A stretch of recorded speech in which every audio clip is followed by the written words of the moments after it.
এনসিপির পদযাত্রায় ছাত্রলীগের হামলায় রণক্ষেত্র গোপালগঞ্জ, 4 জনের প্রাণহানি, চলছে কারফিউ।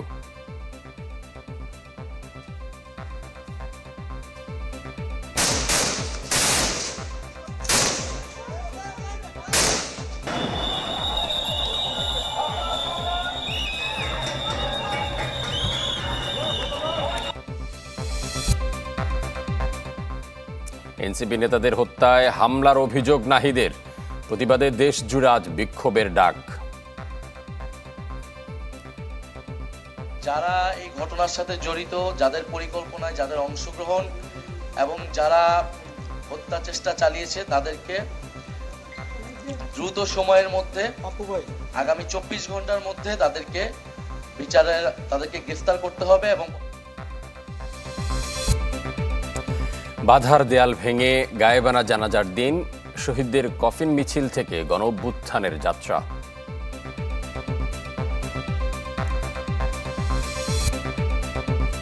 পূর্বশত্রুতায় রাজধানী মোহাম্মদপুরে যুবককে কুপিয়ে হত্যা, আদাবরে দুর্বৃত্তের গুলিতে গাড়ি চালক খুন।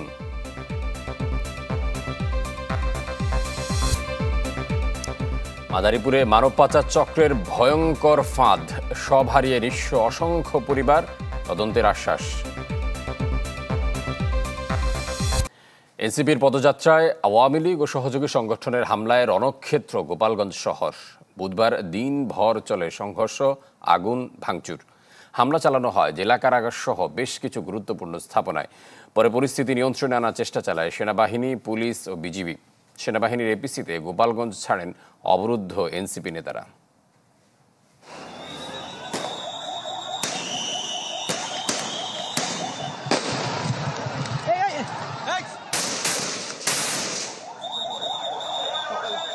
জাতীয় নাগরিক পার্টির পদযাত্রাকে কেন্দ্র করে রণক্ষেত্র আওয়ামী লীগের দুর্গক্ষেত গোপালগঞ্জ। পূর্ব ঘোষিত কর্মসূচিতে নিষিদ্ধ ছাত্রলীগের হামলা, এরপর দফায় দফায় আইনশৃঙ্খলা বাহিনীর সাথে চলতে থাকে ধাওয়া পাল্টা ধাওয়া, ইট পাটকেল ও টিয়ারশেল নিক্ষেপ।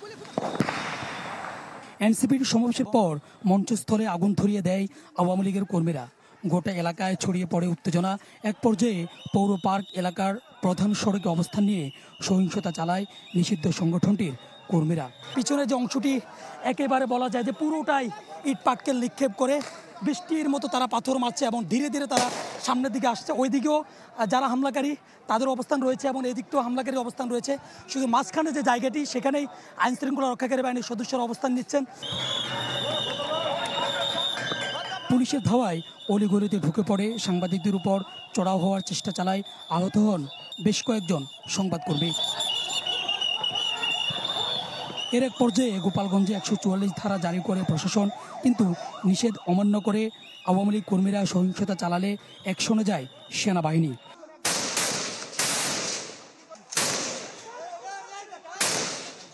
বেশ কয়েকটি এপিসি কার নিয়ে এগিয়ে গেলে পিছু হটতে থাকে সহিংসতাকারীরা। শহর জুড়ে সংঘর্ষ চলতে থাকে দুপুর থেকে সন্ধ্যা পর্যন্ত।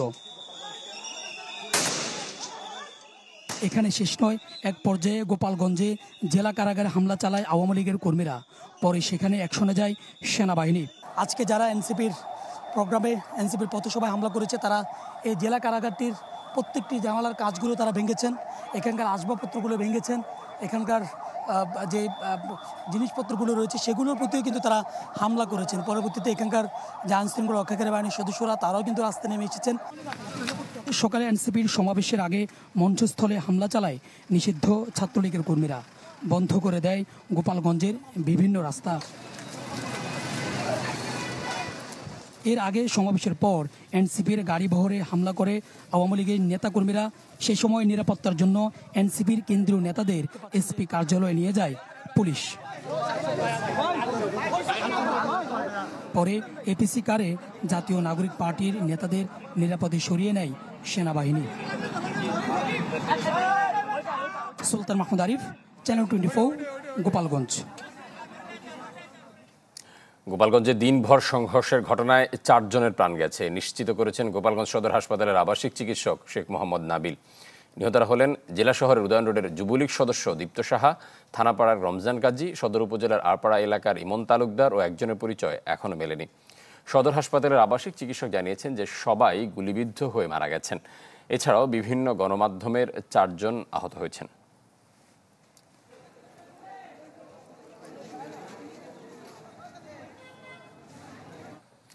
গোপালগঞ্জে হামলার জেরে থমথমে পরিস্থিতি পুরো জেলা জুড়ে। অপ্রীতিকর পরিস্থিতি এড়াতে সড়কে টহল রয়েছে আইনশৃঙ্খলা বাহিনীর সদস্যদের। আজ সন্ধ্যা 6টা পর্যন্ত চলবে কারফিউ। এ সময় বিশেষ প্রয়োজন ছাড়া জনসাধারণকে রাস্তায় বের হতে নিষেধ করছে কর্তৃপক্ষ।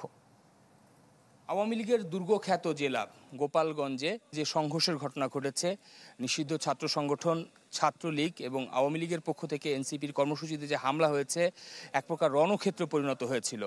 তো সেই পরিস্থিতিতে দিনভর যে উদ্ভূত পরিস্থিতি, তার প্রেক্ষিতে প্রশাসনের পক্ষ থেকে 22 ঘন্টার কারফিউ জারি করা হয়েছে। সেই কারফিউ নিয়ন্ত্রণের জন্য এরই মধ্যে কিন্তু আমরা দেখছি যে আইনশৃঙ্খলা রক্ষাকারী বাহিনীর সদস্যদের উপস্থিতি এই জেলায় বাড়ানো হয়েছে এবং পুলিশের পক্ষ থেকে যে তথ্য জানানো হয়েছে যে সরকারের যে নির্দেশনা অর্থাৎ সন্ধ্যা 6টা পর্যন্ত যে কারফিউ বলবৎ রয়েছে, এই কারফিউর যে নিয়মনীতি রয়েছে তা পরিপালন করার জন্যই কিন্তু এত বিপুল সংখ্যক আইনশৃঙ্খলা রক্ষাকারী বাহিনীর সদস্যদের জড়ো করা হচ্ছে এই জেলা শহরে। আমরা যাচ্ছি হসপিটালে। আমার বাবুটা খুব বমি হচ্ছে, আমরা অনেকক্ষণ ফার্মেসিতে গেছিলাম, কোনো ফার্মেসি খোলা পাই নাই। লাস্টটার ওর অবস্থা খারাপ দেখে আমরা হসপিটালে যাচ্ছি এখন রিস্ক নিয়ে।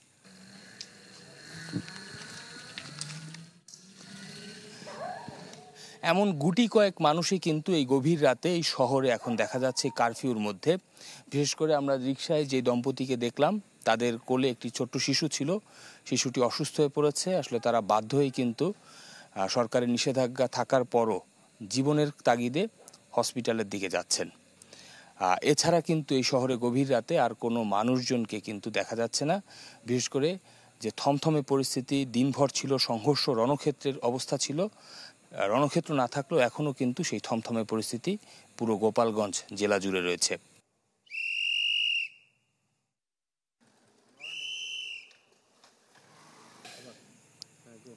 এই মার্কেটে যদি একটা ক্ষতি হয়ে যায়, তাই না, তাহলে আমার হবে না, আমার উপর দায়বদ্ধ করবে না যে তুমি নাইট গার্ড কী করছো না করছো। আর এই ইসের মধ্যে কার্ফের মধ্যে তো দেখা যাচ্ছে চরিত্রটা থাকতে পারে।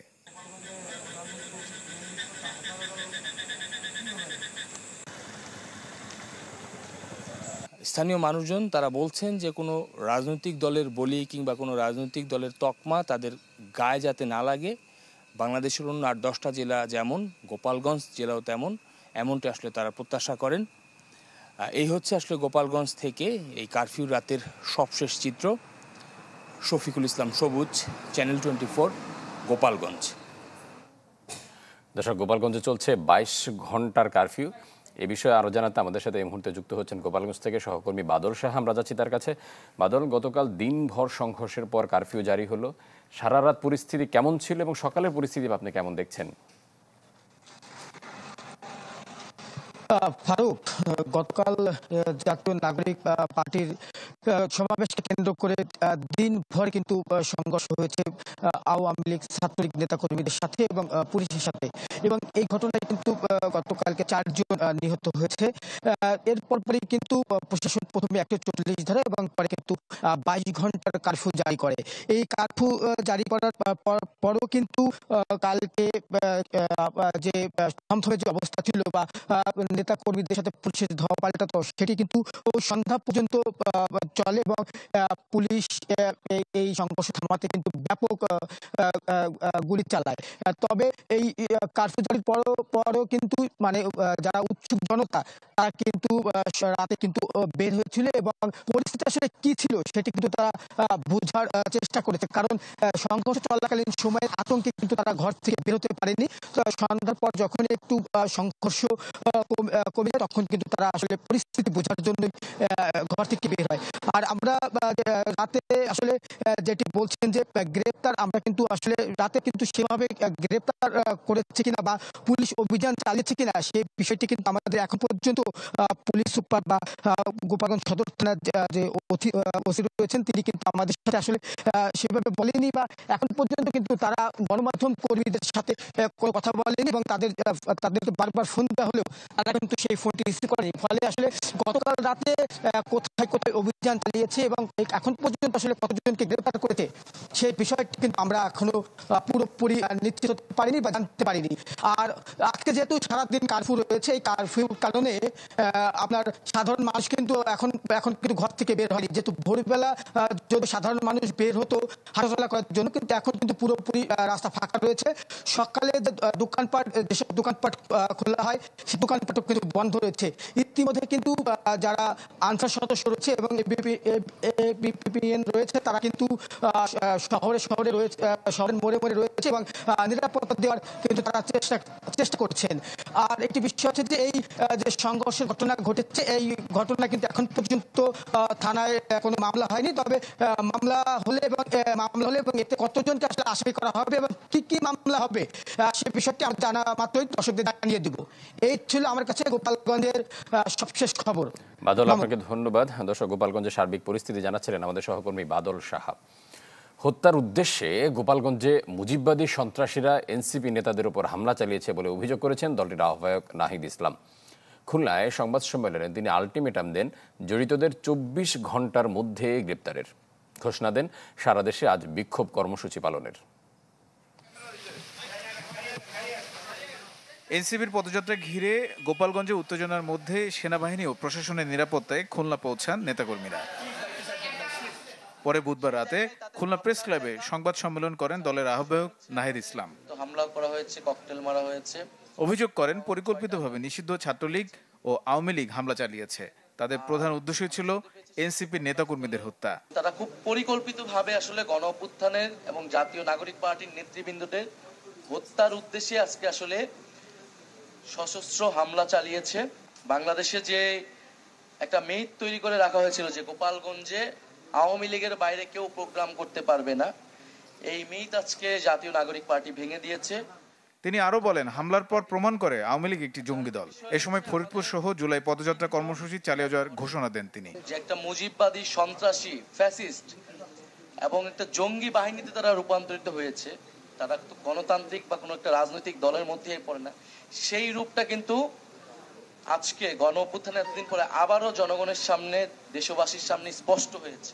এক প্রশ্নের জবাবে প্রশাসনের ভূমিকা নিয়েও প্রশ্ন তোলেন তিনি। আমরা পুলিশের পুরো ক্লিয়ারেন্স পাওয়ার পরে তারা যখন বলেছে সমাবেশ স্থলে, আমরা কিন্তু কিছুটা লেটও হয়েছে, কারণ পুলিশ ক্লিয়ারেন্সের কারণেই আমরা বিভিন্ন জায়গায় থেমেছি, পুলিশ বলেছে। ফলে তো আমরা কিন্তু পুরো সময় কানেক্টেড ছিলাম, ফলে এটা তাদের দায়িত্ব ছিল। অবশ্যই সেক্ষেত্রে ব্যর্থতা রয়েছে এবং সার্বিকভাবে তারা আমাদের নিরাপত্তা দিয়ে আবার সেনাবাহিনী, পুলিশ আমাদেরকে সেখান থেকে বের করে দিতে পেরেছে। সরকারকে আরো কঠোর ও সুষ্ঠু তদন্তের দাবি জানান এনসিপির আহ্বায়ক। যারা এই ঘটনার সাথে জড়িত, যাদের পরিকল্পনায়, যাদের অংশগ্রহণ এবং যারা হত্যা চেষ্টা চালিয়েছে তাদেরকে দ্রুত সময়ের মধ্যে, আগামী 24 ঘন্টার মধ্যে তাদেরকে গ্রেফতার করতে হবে এবং পরবর্তীতে তদন্ত সাপেক্ষে বিচারের আওতায় আনতে হবে। এ সময় তার সাথে দলের অন্য নেতাকর্মীরাও উপস্থিত ছিলেন। বিচার সংস্কার এবং নতুন সংবিধান। তানিম রহমান, চ্যানেল 24। এর আগে আওয়ামী লীগের দুর্গখ্যাত গোপালগঞ্জ জেলায় সমাবেশ করে জাতীয় নাগরিক পার্টি। মার্চ টু গোপালগঞ্জ কর্মসূচি বুধবার সকাল থেকেই প্রতিহতের চেষ্টা করে ছাত্রলীগ আওয়ামী লীগ, তবে বাধা উপেক্ষা করেই শেষ পর্যন্ত হয় সমাবেশ। এ সময় গোপালগঞ্জে মুজিববাদের কবর রচনার ঘোষণা দেন এনসিপি নেতারা।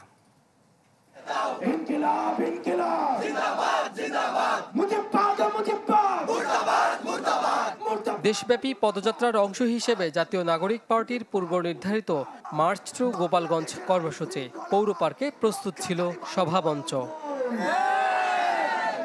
হামলা উপেক্ষা করে সমাবেশ স্থলে পৌঁছান এনসিপির কেন্দ্রীয় নেতারা। প্রথমবারের মতো আওয়ামী লীগের ঘাঁটি গোপালগঞ্জের মাটিতে দাঁড়িয়ে মুজিববাদের কবর রচনার ঘোষণা দেয় এনসিপি। গোপালগঞ্জ নামে এই বাংলাদেশে, সামনের বাংলাদেশে কোনো বৈষম্য হবে না। গোপালগঞ্জ নামেও চাকরিতে কোনো বৈষম্য আমরা সহ্য করব না, কিন্তু গোপালগঞ্জেও কোনো সন্ত্রাসীদের আস্তানা আমরা সহ্য করব না। মুজিববাদীরা মুক্তিযুদ্ধকে কলুষিত করেছে, গোপালগঞ্জকেও কলুষিত করেছে। সেই গোপালগঞ্জকে আমরা আবার পুনরুদ্ধার করব, আবার সমুন্নত করব। এনসিপির কেন্দ্রীয় নেতারা হুঁশিয়ারি দেন, হামলা চালিয়ে দমিয়ে রাখা যাবে না। বলেন, শেখ হাসিনা গোপালগঞ্জকে নিজের মনে করলে ভারতে না গিয়ে গোপালগঞ্জ আসতেন। যে বাংলাদেশ থেকে আওয়ামী লীগ গোপালগঞ্জকে বিচ্ছিন্ন করার চেষ্টা করেছে, সে আওয়ামী লীগ এর এই ষড়যন্ত্রকে নস্যাৎ করে এই গোপালগঞ্জের মানুষদেরকে সাথে নিয়েই আমরা নতুন বন্দোবস্তের রাজনীতি প্রতিষ্ঠা করবো ইনশাআল্লাহ। হাসিনা আপনাদের ছেলে পালিয়ে গিয়েছে, গোপালগঞ্জকে যদি উনি ধারণ করতেন তাহলে ভারতে না গিয়ে উনি গোপালগঞ্জেই আসতেন। উনার মতো স্বার্থপর, উনি উনার ফ্যামিলির মানুষ ছাড়া গোপালগঞ্জবাসীর কথা একবারও ভাবেন না। গোপালগঞ্জবাসীদের প্রতি এনসিপি নেতাদের আহ্বান, আওয়ামী লীগের কথা শুনে জীবন বিপন্ন না করার। আগামীর বাংলাদেশে এই গোপালগঞ্জে যারা বিবেকবান নাগরিক, আমরা তাদের হয়ে লড়াই করব এবং গোপালগঞ্জ নাম শুনলে কোনো বৈষম্য আমরা করতে দিব না। নতুন একটি বাংলাদেশ গঠনের অভিপ্রায়ে বাংলাদেশমুখী রাজনীতি করতে চাচ্ছি। আপনারা আমাদের সাথে থাকবেন। নির্যাতিত যারা হয়েছেন, নিপীড়িত যারা হয়েছেন, আমরা আপনাদের ইনশাআল্লাহ ভবিষ্যতে সাথে থাকার চেষ্টা করব। গোপালগঞ্জবাসীকে সাথে নিয়েই নতুন বাংলাদেশ প্রতিষ্ঠার আহ্বান জানান এনসিপি নেতারা। তারাও আমাদের সাথে থাকবে। কাজী ফয়সাল, চ্যানেল 24, ঢাকা। এদিকে গোপালগঞ্জে এনসিপির পদযাত্রায় হামলার প্রতিবাদে দেশের বিভিন্ন স্থানে ব্লকেড কর্মসূচি পালন করে নেতাকর্মীরা। বুধবার বিকেলে বিক্ষোভ মিছিল বের করা হয় বন্দরনগরী চট্টগ্রামে। স্লোগানে মুখর হয়ে ওঠে পুরো এলাকা। রাজবাড়ীর গোয়ালন্দ মোড়ে অবস্থান নিয়ে নেতাকর্মীরা দাবি জানান হামলাকারীদের দ্রুত গ্রেপ্তারের। এ সময় ঢাকা ও খুলনাগামী মহাসড়ক এবং রাজবাড়ী ফরিদপুর আঞ্চলিক মহাসড়কে আটকে যায় যানবাহন, সৃষ্টি হয় দীর্ঘ যানজট। নোয়াগাঁ শহরের কাজীর মোড়ে সড়ক বন্ধ করে অবস্থান নেন বৈষম্য বিরোধী ছাত্ররা। এছাড়া সিলেট, যশোর, নারায়ণগঞ্জ, নোয়াখালীতে একই দাবিতে কর্মসূচি পালন করেন এনসিপি নেতাকর্মীরা। দেখে এনসিপির জুলাই পদযাত্রা কর্মসূচিকে কেন্দ্র করে এনসিপি নেতাদের উপর আওয়ামী লীগ ও তার সমর্থকদের হামলার প্রতিবাদে বিক্ষোভ করেছে বাংলাদেশ ইসলামী ছাত্র শিবির। বুধবার রাতে ঢাকা বিশ্ববিদ্যালয় থেকে প্রতিবাদ মিছিল বের করে ছাত্র শিবির। পরে বিশ্ববিদ্যালয়ের ভিসি চত্বর হয়ে রাজু ভাস্কর্যে এসে বিক্ষোভ সমাবেশ শেষ হয়। এতে নেতাকর্মীরা গোপালগঞ্জ হামলার নিন্দা জানান। একই সাথে এই হামলায় জড়িতদের বিচারের দাবি জানান নেতাকর্মীরা। এদিকে কক্সবাজারে বিএনপি নেতা রহিম হত্যার বিচার দেশব্যাপী আইনশৃঙ্খলা অবনতির প্রতিবাদে মশাল মিছিল করেছে ঢাকা বিশ্ববিদ্যালয় ছাত্রদল। টিএসসি থেকে মশাল মিছিল শুরু হয়ে ক্যাম্পাস প্রদক্ষিণ করে আবারও টিএসসিতে আসে। এ সময় প্রশাসনে এখনও স্বৈরাচারের দোসররা রয়েছেন বলে অভিযোগ করেন। অন্তর্বর্তী সরকারের বিরুদ্ধে ব্যর্থতার অভিযোগ তুলে পদত্যাগেরও দাবি করেন। এছাড়া বিকেলে গোপালগঞ্জে জাতীয় নাগরিক পার্টির উপর হামলার প্রতিবাদে বিক্ষোভ করেন ইনকিলাব মঞ্চ সহ বিভিন্ন সংগঠন।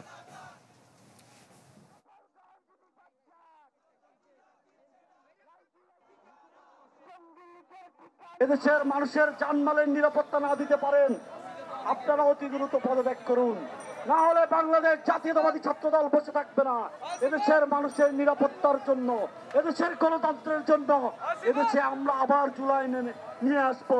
আপনারা নিজেদের হাইপ তোলার জন্য একের পর এক বিতর্কিত মন্তব্য করবেন, আর বাংলাদেশের গণতন্ত্রপন্থীরা, বাংলাদেশের স্বাধীনতা এবং সার্বভৌমত্বের প্রশ্নে যারা আপোষহীন, তারা মুখে আঙ্গুল দিয়ে বসে থাকবে। তাহলে আপনারা বোকার স্বর্গে বসবাস করছেন। গোপালগঞ্জে তরুণদের কর্মসূচিতে সহিংসতা অগ্রহণযোগ্য বলে বিবৃতি দিয়েছে অন্তর্বর্তী সরকার। প্রেসউইং থেকে পাঠানো বিবৃতিতে বলা হয়, শান্তিপূর্ণ সমাবেশে হামলা মৌলিক অধিকারের লঙ্ঘন। বিবৃতিতে উল্লেখ করা হয়, নিষিদ্ধ ঘোষিত ছাত্রলীগ ও আওয়ামী লীগের কর্মীরা হামলা চালিয়েছে এবং যারা এই কাজ করেছে তাদের কেউই রেহাই পাবে না। অপরাধীদের চিহ্নিত করে দ্রুতই তাদের আইনের আওতায় আনা হবে বলেও বিবৃতিতে উল্লেখ করা হয়। এছাড়া দেশে সহিংসতার কোনো স্থান নেই বলে উল্লেখ করা হয় বিবৃতিতে। ন্যায় বিচার জয়লাভ করবে বলে জানানো হয় বিবৃতিতে।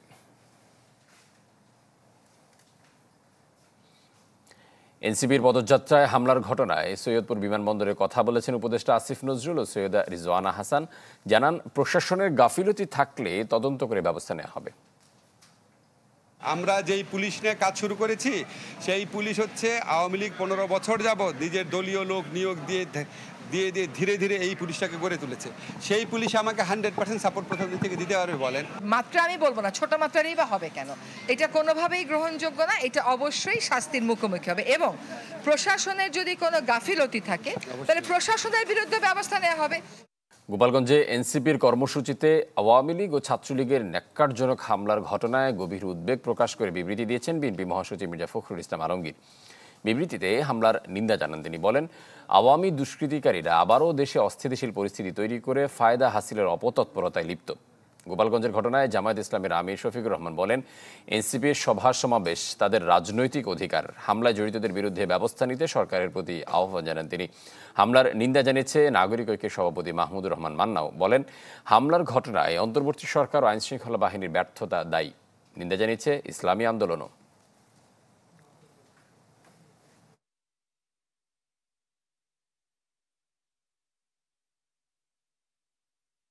একটা মিছিল আসছে, তাকে প্রোটেকশনই যদি দিতে না পারে পুলিশ, তো পুলিশ করবে কি?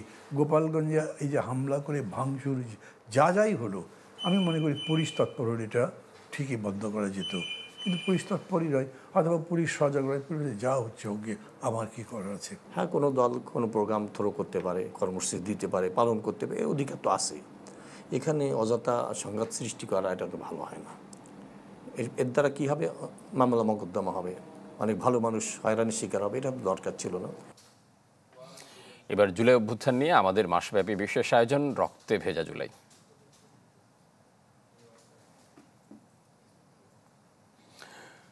আজ 17 জুলাই, আবু সাইদ সহ 6 শহীদের ঐতিহাসিক গায়েবানা জানাজার দিন। ঢাকা বিশ্ববিদ্যালয় এলাকায় সেদিন কফিন মিছিলে হামলা চালিয়েছিল স্বৈরশাসকের পুলিশ, কিন্তু বাধার দেয়াল ভেঙে ছাত্র সমাজ বাস্তবায়ন করেছিল সেই কর্মসূচি, যাকে তারা অভিহিত করেছেন শেখ হাসিনার ক্ষমতার জানাজা হিসেবে। মাকসুদুন নবীর রিপোর্ট।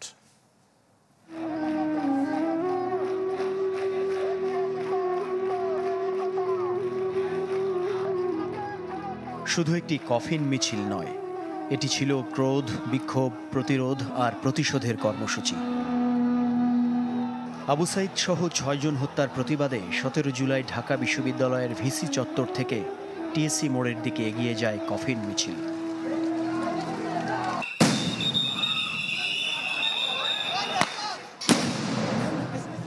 এতে আইনশৃঙ্খলা বাহিনী বাধা দিলে শুরু হয় সংঘর্ষ।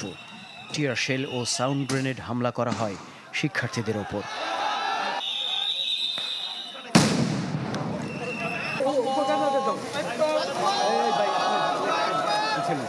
এর আগে দুপুরে টিএসসি মোড়ে শহীদদের গায়েবানা জানাজাও হতে দেয়নি পুলিশ। তবে শত বাধা উপেক্ষা করে ভিসি চত্বরে জানাজায় দাঁড়িয়ে যান জুলাই যোদ্ধারা।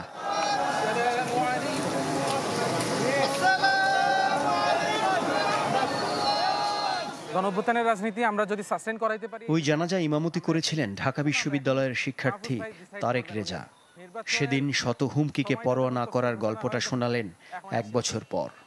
আমি ব্যক্তিগতভাবে চেয়েছিলাম যে আমাদের আক্তার ভাই, উনি পড়ান কিন্তু উনি তো অ্যারেস্ট হয়ে যান, ফলে আমার বাকি সবার যেই অনুরোধ ছিল আমি সেটাকেই গ্রহণ করি এবং আমি জানাজাটা পড়াই। শহীদদের গায়েবানা জানাজা তো, কিন্তু গায়েবানা ছিল না। আমাদের কাছে মনে হচ্ছিল শহীদরা আমাদের সামনে শুয়ে আছেন। লিটারালি বলতে গেলে যে এটা শহীদদের গায়েবানা জানাজা যতটা ছিল তার থেকে বেশি ছিল হাসিনার ক্ষমতার জানাজা। আবু সাইদদের গায়েবানা জানাজা পড়ানোর ছবি দেখে তারেকের মা বাবাকে ঘিরে ধরেছিল সন্তান হারানোর ভয়। আমি গায়েবানা জানাজা পড়ানোর পরেই আমার বাবা আমাকে একটা কথা বলেছিলেন, আমার পরিবারে বলেছিলেন যে ওর জানাজার প্রস্তুতিটাও আমাকে নিয়ে রাখতে হবে এখন থেকে। ধর্মীয় বেশের কারণে ক্যাম্পাসে অহরহ জঙ্গি ট্যাগ সইতে হতো তারেককে। নতুন বাংলাদেশে সেই যাতনা থেকে মুক্তি মিলেছে তার মতো অনেকের। আমরা যখন হাসিনার বিরুদ্ধে, এই স্বৈরশাসনের বিরুদ্ধে, ফ্যাসিবাদের বিরুদ্ধে নানা রকম অ্যাক্টিভিজম করেছি, গুমের বিরুদ্ধে আমরা অ্যাক্টিভিজম করেছি, তখনও তো আসলে আমাদেরকে ধরে ধরে কখনো জামাত শিবির, কখনো জঙ্গি, এই ট্যাগগুলো আমাদেরকে দেওয়া হয়েছে। এগুলো তো আসলে খুব ডাল ভাতের মতো ব্যাপার ছিল আসলে ওই সময়টাতে আমাদের।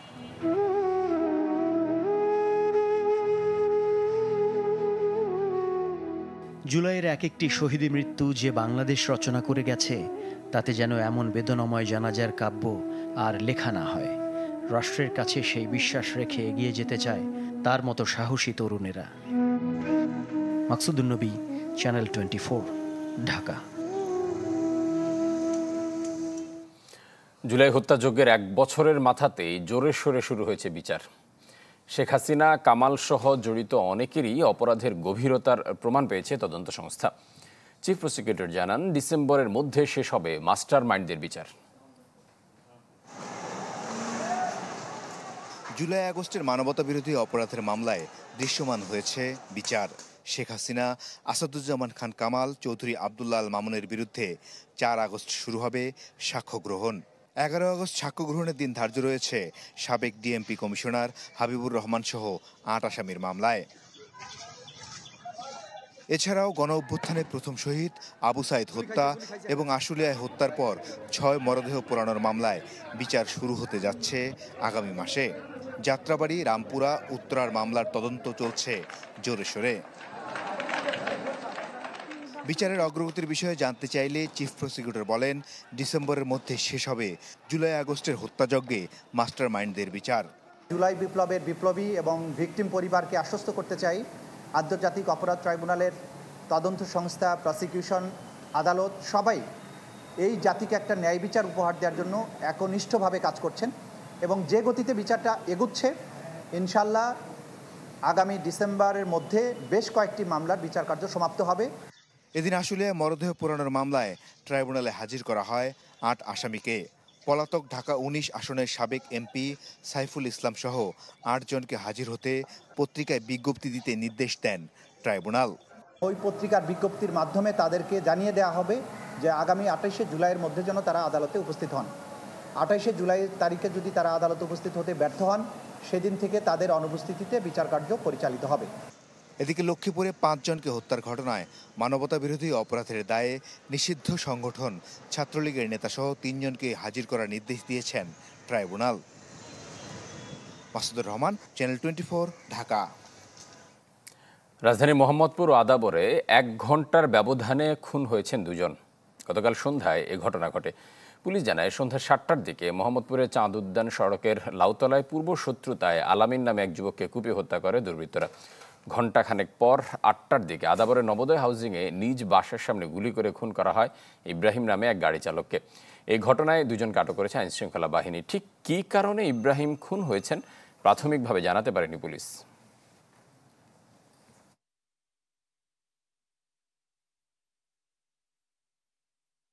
ভিকটিম এবং আসামিদের একটা পূর্ব বিরোধ ছিল ডিম ব্যবসাকে কেন্দ্র করে, সেটা আজকে সালিশ বৈঠকে তারা বসছিল। এই সালিশ বৈঠকে বিষয়টা নিষ্পত্তি না হওয়াকে কেন্দ্র করে তাদের মধ্যে প্রথমে হাতাহাতি হয় এবং হাতাহাতির এক পর্যায়ে অভিযুক্তরা ভিকটিমকে গুলি করে এবং স্থানীয় লোকজন সঙ্গে সঙ্গে তাদের ঘিরে ফেলে। আমাদের পুলিশ তাৎক্ষণিক ঘটনাস্থলের পাশেই ছিল, সেটা রিস্ক করে এবং আসামিকে হেফাজতে নেয়। পল্লী বিদ্যুতের চোরাই তার কেনাবেচার দ্বন্দ্বে হাজী সেলিমের ভাতিজা পিলু কমিশনারের ছত্রছায়ায় খুন করা হয়েছে ব্যবসায়ী সোহাগকে, এমন দাবি করেছেন ডিএমপি কমিশনার সাজ্জাদ আলী।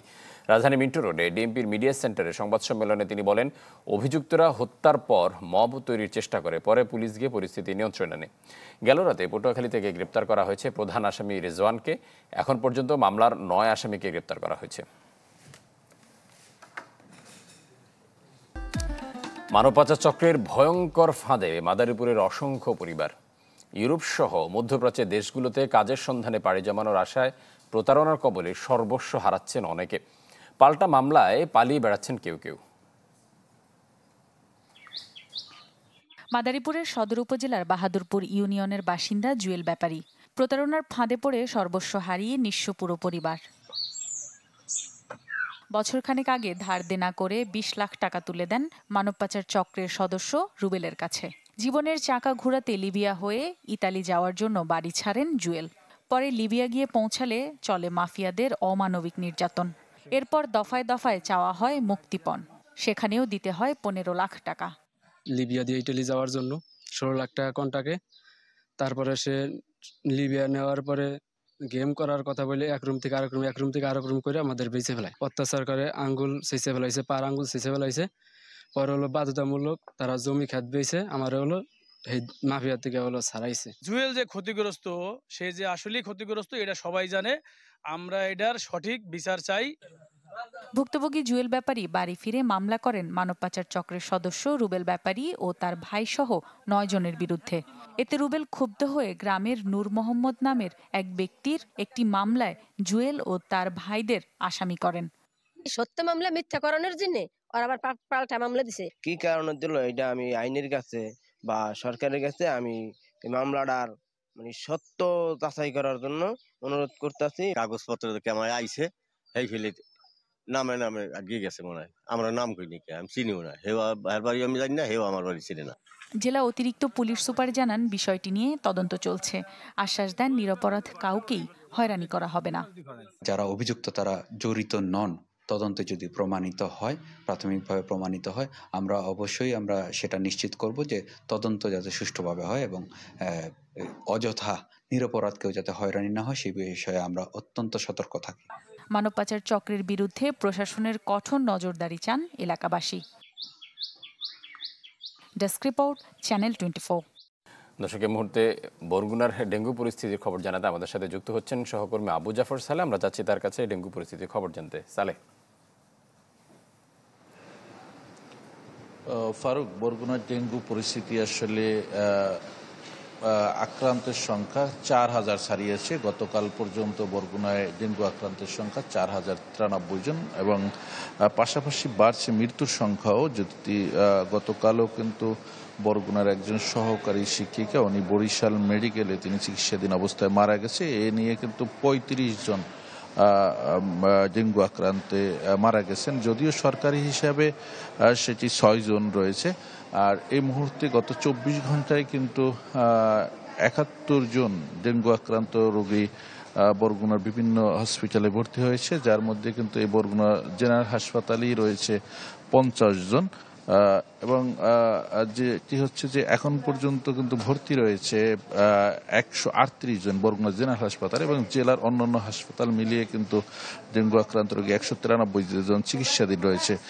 তো আসলে এই ডেঙ্গু আক্রান্তের যে সংখ্যা সেটি কিন্তু আসলে সেরকম কিন্তু কমছে না এবং পাশাপাশি যারা চিকিৎসা নিতে আসছেন তাদেরও কিন্তু নানান অভিযোগ অনযোগ রয়েছে এবং তাদের যে চিকিৎসা যে ব্যবস্থা নিয়ে বা তাদের আসলে যে সেই ওষুধ বা অন্যান্য যে সমস্যা সেগুলো রয়েছে।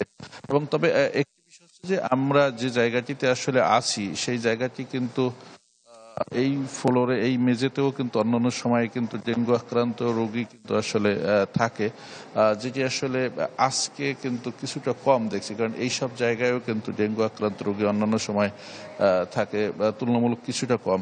তবে আসলে যে চিকিৎসকদের সাথে আমরা কথা বলেছি যে আসলে যে ডেঙ্গুর যে আক্রান্ত যে সরকারি যে হিসাবে যা রয়েছে বেসরকারি হিসাবে আরো অনেক বেশি রয়েছে। ছিল বরগুনা থেকে সর্বশেষ।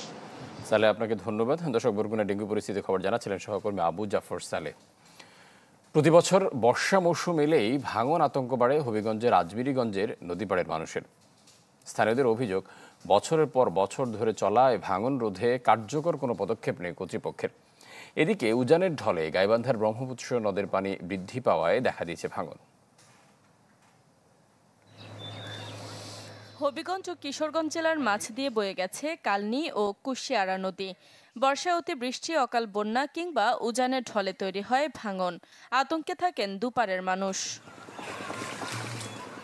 গত কয়েক বছরে নদীর বুকে বিলীন হয়েছে শতাধিক বাড়ি, ব্যবসা বাণিজ্য আর মাথা গোঁজার ঠাঁই হারিয়ে বিপাকে অসংখ্য পরিবার। ভাঙন হুমকিতে অন্তত 20টি গ্রাম। এই বছর মানে 7-8টা ঘর গেছে, আর এর আগে গেছে আরো 15-20টা। আস্তে আস্তে ভাঙে আস্তে আস্তে টানা তুলি, এবার টানতে টানতে আমরা তুলাই না স্যার। আমরা খুব ইয়ের মাঝে আছি, পরিস্থিতিটা আমরা করা খারাপ। যদিও ভাঙন ঠেকাতে স্থায়ী বাঁধ নির্মাণের উদ্যোগের কথা জানালেন পানি উন্নয়ন বোর্ডের এই কর্মকর্তা। এই সকল জায়গার ভাঙন রোধে জরুরি প্রতিরক্ষা কাজ করার জন্য কিছু প্রপোজাল আমরা ঊর্ধ্বতন কর্তৃপক্ষকে পাঠিয়েছি এবং খুব দ্রুতই তারা এই কাজ ওরা অনুমোদন দেবে বলে আমাকে জানিয়েছেন, মানে অন্ততপক্ষে এই বর্ষা মৌসুমটাকে রক্ষা করার জন্য। এবং পরবর্তীতে আমরা এখানে স্থায়ী প্রতিরক্ষা কাজ করার একটা পরিকল্পনা নিয়েছি। এদিকে উজানের ঢলে ব্রহ্মপুত্র নদের পানি বৃদ্ধি পাওয়ায় ভাঙন দেখা দিয়েছে গাইবান্ধার কটিয়ার ভিটা, উত্তর উড়িয়া, কালাসোনা গ্রাম সহ কয়েকটি এলাকায়। নদীগর্ভে বিলীন হচ্ছে বাড়িঘর, শিক্ষা প্রতিষ্ঠান ও আবাদি জমি। ভাঙন রোধের কাজ শুরু না হওয়ায় চরম আতঙ্কে প্রতিটা মুহূর্ত কাটছে নদীপাড়ের মানুষের। আজকে 2 সপ্তাহ হয় যে ভাঙন ভাঙতেছে, আমরা মনে হয় বাঁচতে পারবো না। অত্র এলাকায় একটা শিক্ষা প্রতিষ্ঠান কটিয়ার ভিটা সরকারি প্রাথমিক বিদ্যালয় যে কোনো মুহূর্তে নদীগর্ভে বিলীন হয়ে যেতে পারে। যেমন তো কইতেছে গেলে বাঁধ দেবো তো বাঁধ নেয় না। বরাদ্দ পেলে ভাঙন রোধে কাজ শুরুর কথা জানালেন পানি উন্নয়ন বোর্ড। আশা করি যে আমাদের যে প্রস্তাবিত যে প্রকল্প রয়েছে এই প্রকল্পটি অনুমোদন এবং বাস্তবায়িত হলে সুন্দরগঞ্জ এবং সদর উপজেলার যে ভাঙন প্রবণ এলাকাগুলো আছে সেগুলো নদী ভাঙন হতে রক্ষা পাবে। ভাঙন রোধে দ্রুত কার্যকর উদ্যোগের দাবি জানান স্থানীয়রা। শারমিন মাহমুদ, চ্যানেল 24। দর্শক, এই মুহূর্তে সবজি বাজার পরিস্থিতি খবর জানাতে আমাদের সাথে নেত্রকোনা থেকে যুক্ত হচ্ছেন সহকর্মী হানিফুল্লাহ আকাশ। আমরা যাচ্ছি তার কাছে। হানিফ, আজকের দিনে সবজির বাজারের পরিস্থিতি কেমন দেখছেন, দরদাম কেমন দেখছেন? ফারুক, এই মুহূর্তে আমি আছি নেত্রকোনার মেছুয়া বাজার। এই মেছুয়া বাজারে কিন্তু সকাল থেকেই বৃষ্টি, যে কারণে কিন্তু আজকে বাজারের যে ব্যবসায়ী তারা বলছেন যে সকাল থেকেই কিন্তু যে বিভিন্ন যে খুচরা ব্যবসায়ী যারা আছেন তারা কিন্তু সকাল থেকে বাজারে আসতে পারছেন না এবং বৃষ্টি হওয়ার কারণে কিন্তু এই কিছুটা বিঘ্ন ঘটেছে। এবং এখানে বাজারের জিনিসপত্রের দাম দরের বিষয়টা যদি বলতে চাই, গত এক সপ্তাহ ধরে কাঁচামরিচের যে বাজারের ঊর্ধ্বগতি ছিল সেটা কিন্তু গত সপ্তাহের তুলনায় এই সপ্তাহে কিন্তু 100 টাকা কেজি দরে বেড়েছে। আপনাদেরকে যদি একটু দেখাই, বাজারে আসলে এখানে ব্যবসায়ীদের উপস্থিতি খুবই কম। আপনারা দেখছেন যে আসলে পণ্যগুলো বাইরে রাখা হয়েছে, কিন্তু অন্যান্য দিন এখানে কিন্তু প্রচুর পরিমাণে ক্রেতার ভিড় থাকে, কিন্তু আজকে সেটি কিন্তু তুলনামূলক নেই। বাজারের ব্যবসায়ী শুধু রয়েছেন, তারপরে বৃষ্টির জন্য যে 2-1 ক্রেতা এসছেন তারাও কিন্তু আসলে ঘুরে ঘুরে পণ্য ঠিক মতো কিনতে পারছেন না বলে বলছেন। এবং এই যে কথাটি বলছিলাম আসলে কাঁচামরিচের দামের কথা, গত সপ্তাহে কিন্তু কাঁচামরিচ 280 টাকা 260 টাকা দরে বিক্রি হচ্ছিল এবং আজকে সকালে আমরা যেটি দেখেছি আসলে তারা বলছেন যে আসলে কাঁচামরিচ 160 টাকা পাইকারি দরে বিক্রি করা হচ্ছে এবং বাজারে কাঁচামরিচের আমদানি গত সপ্তাহের তুলনায় এবার কিন্তু বেড়েছে।